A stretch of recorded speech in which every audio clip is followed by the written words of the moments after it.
Hello students, good morning. कैसे हैं आप लोग?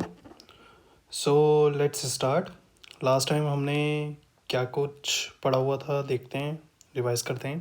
फर्स्ट ऑफ ऑल हमने टॉपिक कवर किए थे हमारे statistics, what is it, and then type of the statistics, then what's the difference between the population and the sample, and we came to know that there are two types of samples which are random and representatives.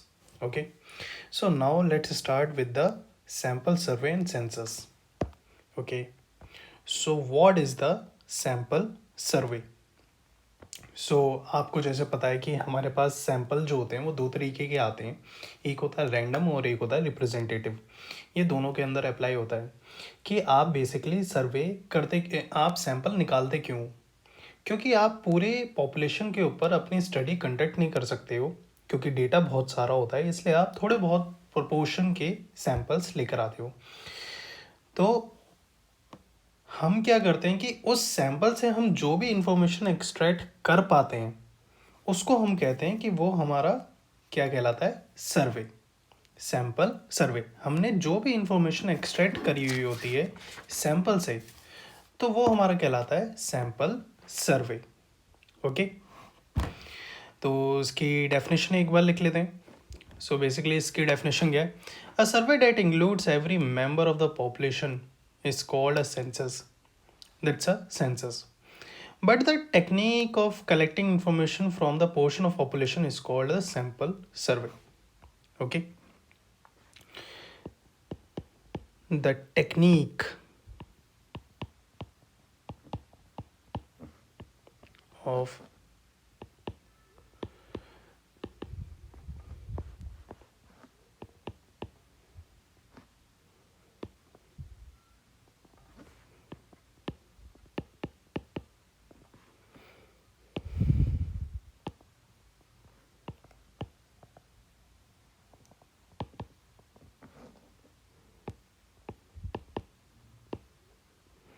Okay,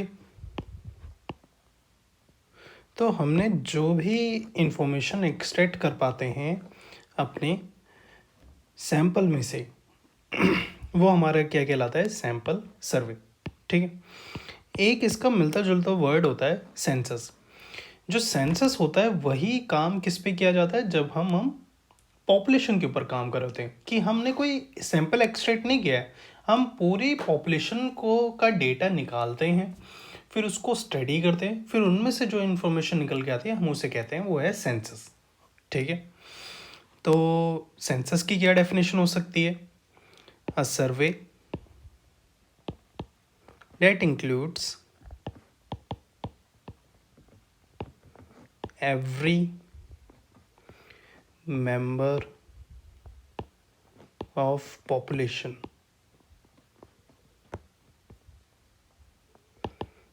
is called a census.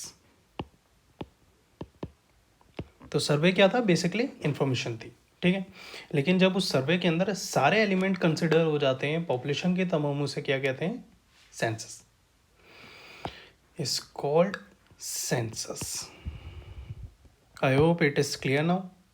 So let's move forward to our next topic, which is basic terminologies that we are going to study in our statistics. So these are the four things we are going to learn basically, and these four things are: what's the meaning of the element? Okay, first of all element, then variable, then observations, then we have a data set. So guys, as you can see, what's the element? So element जो होते हैं हमारे, आप ना पहले इसका समझो data set क्या होता है कि हम सर्वे करवाते हैं तो हमें इंफॉर्मेशन पता चलती है। इंफॉर्मेशन कैसी? जैसे यहाँ पे इन्होंने सर्वे करवाया है, इस डेटा फ्रेम के अंदर देखिए कि ये charitable giving of 6 retailers in the 2007, मतलब कि किस किस कंपनी ने कितनी कितनी चैरिटी डोनेट करी है इन द ईयर ऑफ 2007, ये उसका उन्होंने सर्वे करवाया। ओके, तो यहाँ पर ये वाला जो इन्फॉर्मेशन है ये हमने किसके अंदर स्टोर किया हुआ है, एक डेटा सेट बनाया हुआ है इसके अंदर। अब डेटा सेट क्या होता है उसका हम देखते हैं। सबसे पहले हमारा first element, first thing we are going to study what's the element. तो एलिमेंट क्या होता है actually? An element of a sample or a population is a specific subject or a object about which information is collected. जिन चीज़ों की information collect करी जाती है उनको हम कहते हैं एलिमेंट। ओके, तो यहाँ पर मेरी जो कंपनी है होम डिपोट, इसकी इंफॉर्मेशन कलेक्ट करी गई है और उसकी इंफॉर्मेशन में क्या पता चली, उसने 42 मिलियंस डोनेट करें। तो कंपनी डिपोर्ट जो हुआ है वो हमारा क्या हुआ है यहाँ पे, element. Same as for the Macy, Walmart, Best Buy, Target and Lowe's, all of these are the element और अ मेंबर जिनकी इंफॉर्मेशन एक्सट्रैक्ट करी गई है। ओके, देन उसके बाद आता है हमारे पास दूसरी टर्म होती है variable. What's is the variable? Basically the variable is the characteristic under the study that assumes to be different value for the different element। ठीक है, जिस एलिमेंट की जो भी ऑब्जर्वेशंस निकाली जाती हैं, एलिमेंट की जो भी इंफॉर्मेशन निकाली जाती है वो हमारा कहलाता है variable.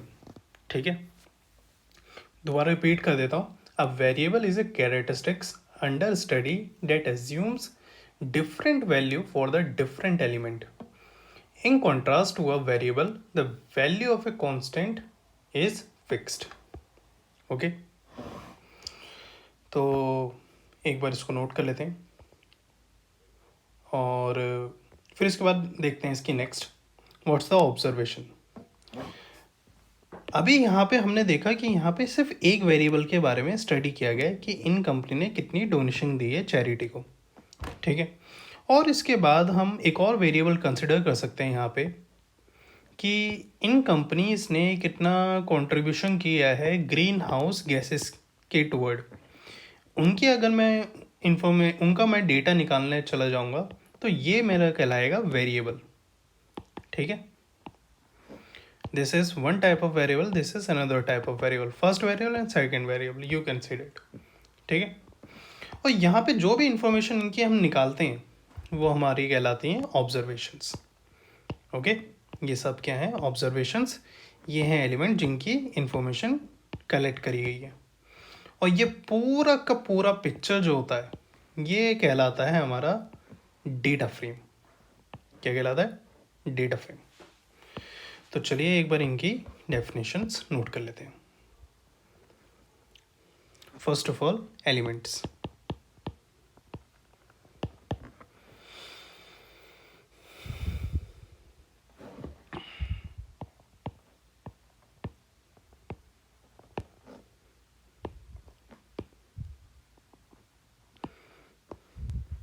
N element of a sample और पॉपुलेशन दोनों का हो सकता है।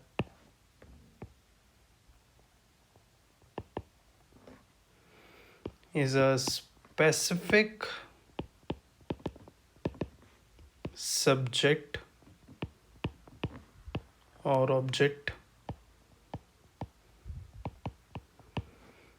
about which information is collected। okay,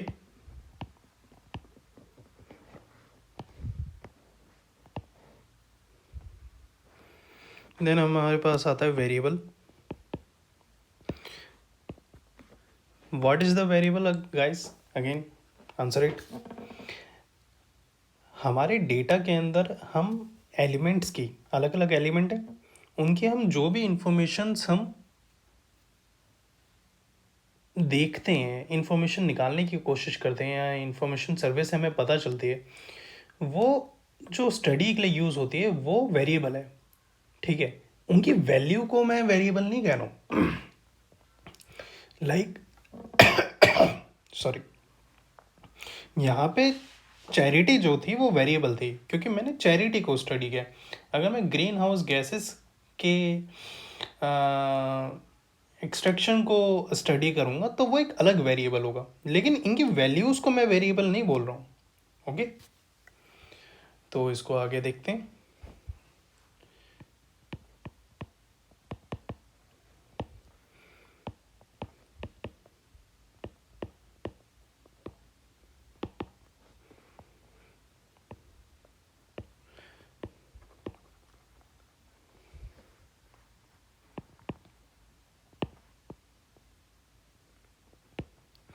A variable is characteristics under the study that assumes different values for different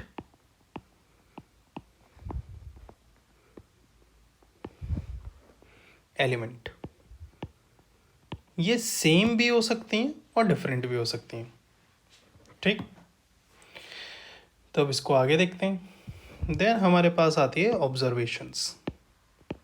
what is the meaning of observations? The value of variable for each element is called observation. Value of variable for an element is called observations.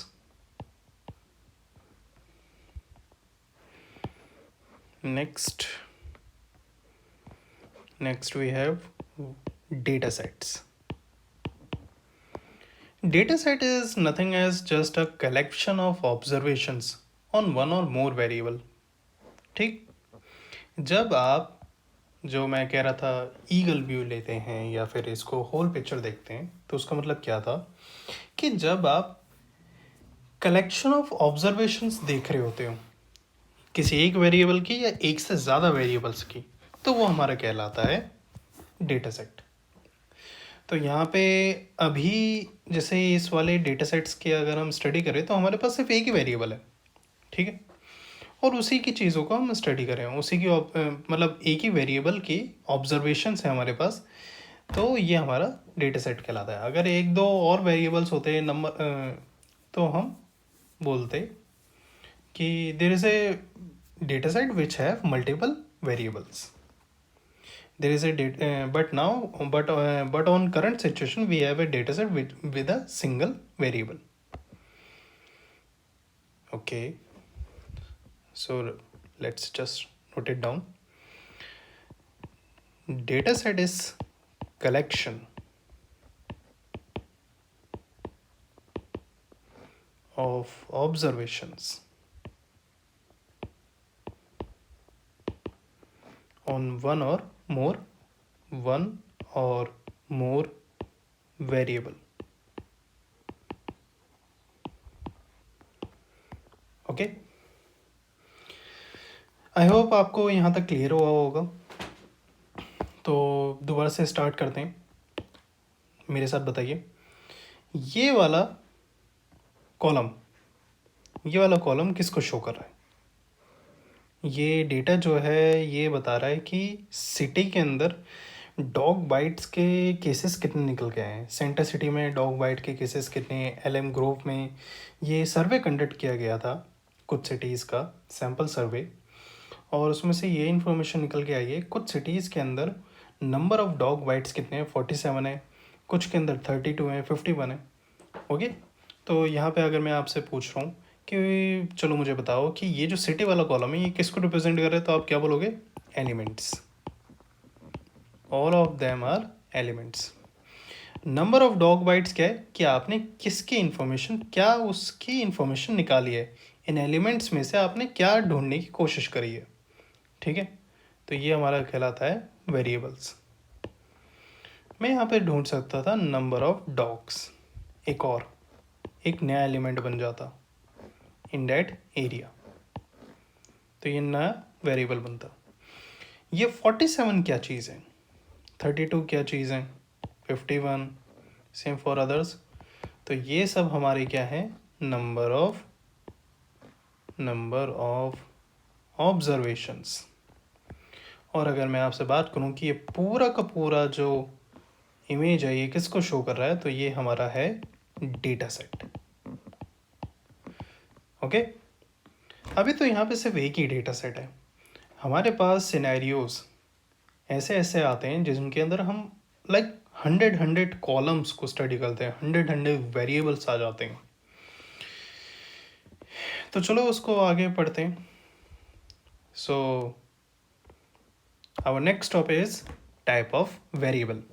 हाँ जी, हमारे जो variable होते हैं वो दो तरीके के होते हैं। एक होते हैं क्वांटिटेटिव और एक होते हैं क्वालिटेटिव। क्वांटिटेटिव वेरिएबल्स, क्वांटिटी मतलब उसमें मैं मेज़र कर रहा हूँ उनकी क्वांटिटी के बेसिस पे। जिन वेरिएबल्स के अंदर मुझे नंबर्स दिखाई देते हैं, नंबर्स, मैं उनको कहता हूँ कि वो है मेरे क्वांटिटेटिव वेरिएबल्स। और जिनके अंदर मुझे नंबर्स नहीं दिखाई देते हैं, जो नॉन न्यूमेरिक होते हैं, तो वो कहलाते हैं हमारे qualitative variables, means categorical columns. Okay,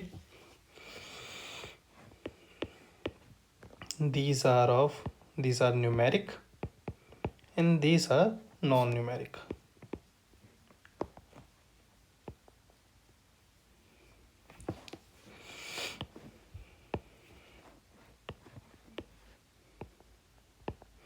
And these are also known as categorical columns.